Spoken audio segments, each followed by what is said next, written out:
นักช่วยแค่นักช่วยបងចងថៃ แต่แค่ช่องไทย បង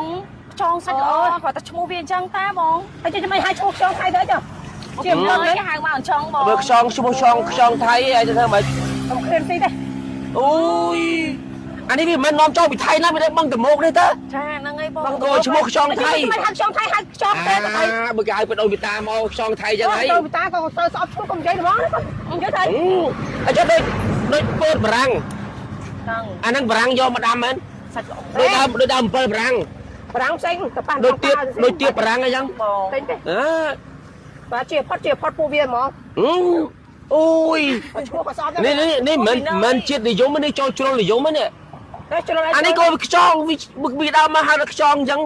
ខ្យងប៉ារ៉ាអាហ្នឹងខ្យងថៃ អើចឹងហាត់ខ្យងតារាហ្មងតែចឹងហាត់ វាមិនមែនខ្យងប៉ារ៉ាវាខ្យងថៃ ចងពីដើមមកអញ្ចឹង ជាតិនិយមអីសម្បើម្លេះយក5គីឡូអូន 5គីឡូណា យក5គីឡូ តែច្រើនណាស់ ខ្ញុំយក មិនម្ដងទាំងខ្យងនេះ ម្ដងទិញអីបើទិញខ្យងបើមិនម្ដងទិញខ្យងទិញអី តែញ៉ាំតែចោលខ្ញុំមិនស៊ីហើយក៏ខ្ញុំមិនធ្វើដែរ អូយប៉ុណ្ណាបង អូយនិយាយអីប្រងថាម៉េចបានខ្ញុំឃើញខ្យងទិញខ្យងថាមិនទិញខ្យងខ្ញុំគោម្ដងអីគេតែឃើញអូនឃើញតែលក់ស្អាតមែនអូយជួយមកទេបេះដូងខ្ញុំហ្វូលហើយមកអូនដាក់5គីឡូ អូខេបង កោទឹកច្រើនទៀតណា ប៉ុនបងមិនស៊ីបងស៊ីគាត់ណាគ្នាឈ្មោះខ្យងថៃស្អប់គ្នានៅបឹងតមោកតើ ដឹងទៅមកដឹងអី អូយអាណាដឹកខ្យងពីថៃមកដល់ហ្នឹងលោកអើយ ដឹកមកស្អុយសាច់អស់ហើយណាមក មកជើដឹកទាំងឡានទៅលក់អី1គីឡូ8000ហ្នឹងអីទៅដេញស៊ីអត់ទៅកុំខឹងខ្យងបងប្អូនអើយខ្យងគ្នាមិនដឹងអីទេបាទខ្យងថៃបើគ្នានឹងខ្មែរកើតខ្មែរនេះទេ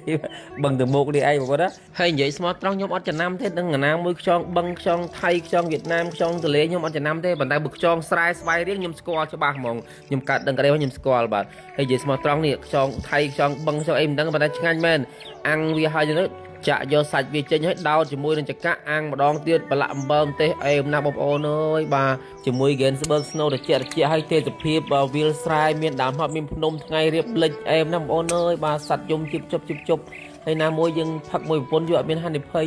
អត់មានណាទេសួរតែស្មានណាចូលផ្ទះអត់មានរករឿងអញ្ចឹងបងប្អូនណាអេមណាសូរិយា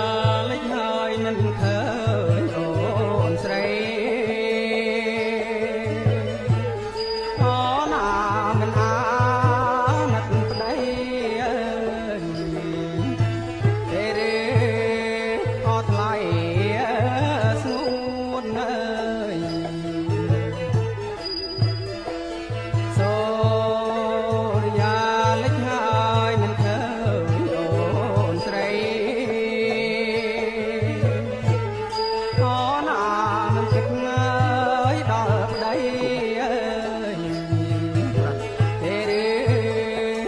ស្រី